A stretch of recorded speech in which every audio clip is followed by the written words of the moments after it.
तो इधर पूर्व गृह मंत्री अनिल विज का भी इस मामले पर बयान सामने आया है। रणदीप सिंह सुरजेवाला के बयान पर पूर्व गृह मंत्री अनिल विज ने भी प्रतिक्रिया दी है। अनिल विज ने कहा, ये कांग्रेस का महिलाओं के प्रति दृष्टिकोण है। कांग्रेसियों को अपनी सोच को सुधारना होगा, अपने दृष्टिकोण को बदलना होगा। और क्या कुछ कहा है अनिल विज ने, आपको सुनाते हैं।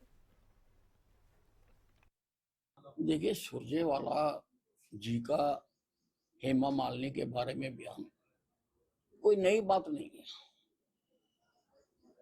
ये कांग्रेस का दृष्टिकोण है महिलाओं के प्रति। अभी कांग्रेस की प्रवक्ता सुप्रिया ने कंगना रनौत के बारे में भी ऐसी ही टिप्पणी की थी। और इनके पूर्व प्रधानमंत्री नरसिम्हा राव ने एक पुस्तक लिखी थी, द इनसाइडर। उसमें महिलाओं के प्रति इनका क्या विचार है, क्या दृष्टिकोण है, 767 नंबर पेज पर साफ साफ लिखा हुआ है। अब नरेंद्र मोदी जी तो महिलाओं को आगे लाना चाहते हैं और वो 33% रिजर्वेशन का पार्लियामेंट से पास हो चुका हुआ है, परंतु पहले इनकी सोच तो सुधारनी पड़ेगी। इसके लिए कुछ ना कुछ तो करना पड़ेगा। कैसे 33% महिलाएं फील्ड में आएंगी?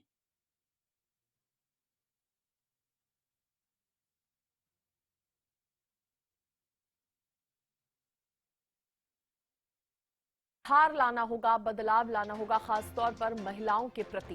ये पलटवार जो है अनिल विज की तरफ से किया गया है। रणदीप सिंह सुरजेवाला की तरफ से जो बयान दिया गया था, जो प्रतिक्रिया दी गई थी, उस पर यह पलटवार अनिल विज ने किया।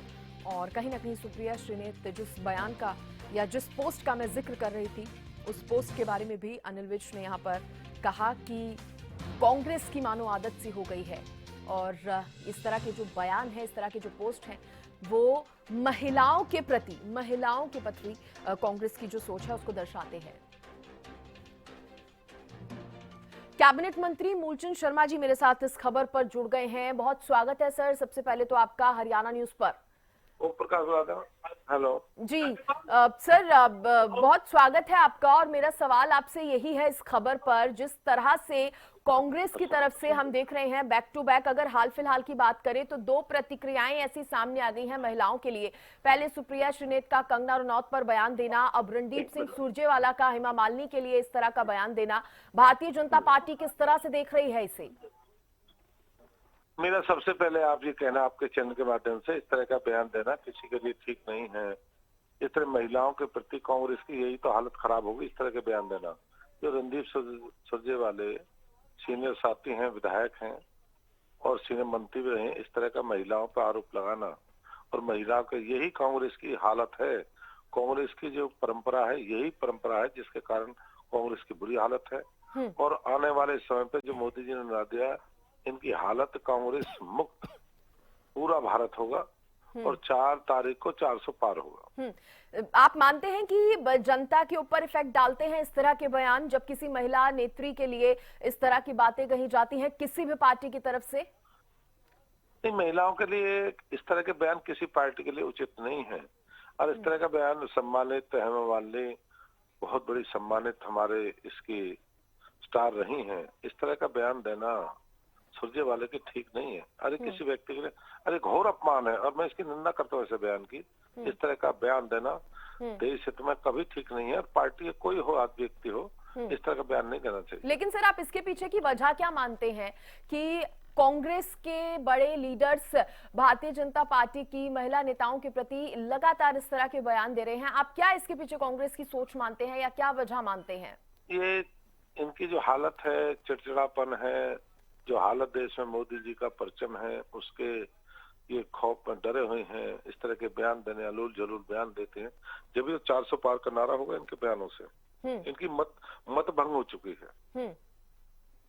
यही कारण है इनका। ठीक है, कारण आपने बताया। मूलचंद शर्मा जी, अब ये भी बता दीजिए कि तैयारियां कैसी चल रही हैं पार्टी की चुनाव को लेकर? 4 तारीख को 400 पार की होली मनेगी, दूसरी दिवाली मनेगी, बड़े धूमधाम से बनेगी। देश के प्रधानमंत्री नरेंद्र मोदी आज को व्यक्ति को नहीं देख रहा, एक कमल को देख रहा है, मोदी जी को देख रहा है। व्यक्ति का एक निशाना, कमल कहाँ है, मोदी जी कहाँ है। ये मोदी जी के नारे को सारा सारी जो जनता है, सारे 140 करोड़ की जनता मोदी जी के नारे को साकार करने का काम करे। तो मोदी लहर ही हावी रहेगी या विकास के मुद्दे भी हावी रहेंगे, जो भारतीय जनता विकास पार्टी बार बार के कहती है साथ कि हमने कराया है इन 10 सालों में? नहीं, विकास जो मोदी ने विकास का वही लहर है। हम्म जो मोदी जी के नेतृत्व में प्रदेश और केंद्र का जो विकास हुआ वही लहर है, और मोदी जी के मार्गदर्शन में सारा देश और प्रदेश का विकास हुआ। आपने विपक्ष के बयानों पर भी जिक्र कर दिया, आपने पार्टी की तैयारियों पर भी जिक्र कर दिया, और एक आखिरी सवाल सर, इस पर भी जवाब दे दीजिए। जिस तरह से कांग्रेस के कई नेता जो हैं भारतीय जनता पार्टी में शामिल हुए हैं, उन पर कहीं ना कहीं सवाल उठने शुरू हुए हैं। कहीं आम आदमी पार्टी हो या कांग्रेस हो, खुद वो सवाल उठा रही है कि ऐसे लोगों को शामिल किया जा रहा है, या तो डराकर या धमकाकर जिनको शामिल किया जा सकता है, वो टेक्निक जो है बीजेपी अपना रही है। अब वो विजेंद्र सिंह की बात करें बॉक्सर, या फिर अन्य नेताओं की ही बात क्यों ना करें, इस पर क्या आप रिएक्शन देंगे मूलचंद शर्मा जी? नहीं, इसका ऐसा नहीं है। कांग्रेस में बढ़िया आदमी है जो कांग्रेस में है, वो देश हित में काम करना चाहते हैं, कांग्रेस को छोड़ना चाहते हैं, बीजेपी में काम करना चाहते हैं। कांग्रेस में कोई ऐसा नहीं है कि जो बढ़िया व्यक्ति है वो चाहता है मैं देश के लिए काम करूंगा। उन लोगों में भगदड़ है, वो देश के प्रति चिंतित हैं और चाहते हैं कि इसमें हम देश के जो विकास में भागीदार बने, इसलिए कांग्रेस में भगदड़ है। और किसी को बुरा नहीं मानना चाहिए, देश सबका है, सब मिलकर देश का विकास करेंगे। चलिए ठीक है, बहुत शुक्रिया मूलचंद शर्मा जी जुड़ने के लिए, बातचीत करने के लिए। तो देखिए, कांग्रेस की तरफ से दी गई विवादित टिप्पणियों पर अपनी बात रख रहे थे मूलचंद शर्मा, और उन्होंने साफ कह दिया कि ये पार्टी की सोच को दर्शाता है, लेकिन इस तरह के बयान जो हैं वो स्वीकार नहीं किए जा सकते हैं, और इसका खामियाजा कांग्रेस को आगे आने वाले चुनाव में भुगतना पड़ेगा, ये भी उनकी तरफ से कहा गया है।